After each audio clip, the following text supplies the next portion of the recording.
Well, welcome on the beat. I'm David Wilson here with Trevor Haas inside First Niagara Center.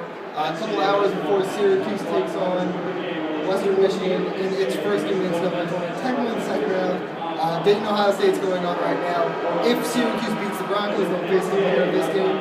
But first, they got to worry about WMU, a team that wasn't great all season long. Still one of the higher seeds in their conference tournament. Went on a big run, won the MAC, got on MAC North. What do you expect out of the Broncos tonight? I think for Western Michigan, the main two guys are David Brown, who's a guard and kind of get into the lane and score off the dribble. And then Shane Whittington is a good player inside. He can hurt Syracuse when he gets deep in the post. So I think those two guys will be key. It's just the question of whether Western Michigan can have other guys step up in addition to those two. A big advantage, it seems, for Syracuse every time the postseason comes around is that other teams are just simply unfamiliar with that 2-3 zone. It's so dynamic, so big, so athletic. Obviously, the one that Western Michigan saw against Eastern Michigan, who was coached by former Syracuse assistant Rob Murphy, a little bit differently.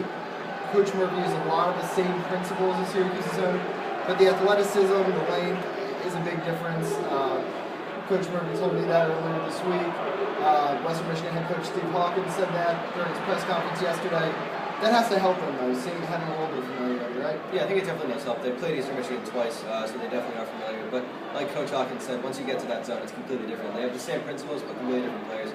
And Syracuse brings guys off the bench like Michael Benedict, who's 6'7", Wasakita, who's 6'10", 6'11", whatever you want to call him. So Hawkins talked about how that's kind of a huge advantage for Syracuse, and I think their length will really bother Western Michigan a lot. Yeah, the first time Western Michigan played Eastern Michigan, they scored only 37 points, came back and beat Eastern Michigan the second time they played, so it looks like they've improved a little bit from where they were at least at the beginning of the season. It's the 3-14 matchup. You see an upset there every once in a while, but I think most people are expecting Syracuse to win this one. What do you expect?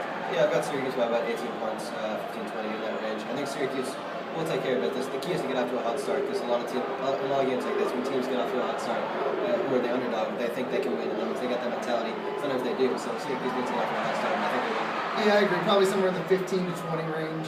Syracuse a lot of times in the postseason just kind of blows the easy opponents out of the water. Yeah. If they keep it close, it can be trouble. You think of when they nearly lost UNC Asheville as a 1 seed. Yeah. But I think if they can get up to an early lead, they shouldn't have so much trouble in this one. Be sure to follow us on Twitter at DO Sports and check DailyOrange.com all throughout the day and the weekend for updates from the opening weekend of the NCAA.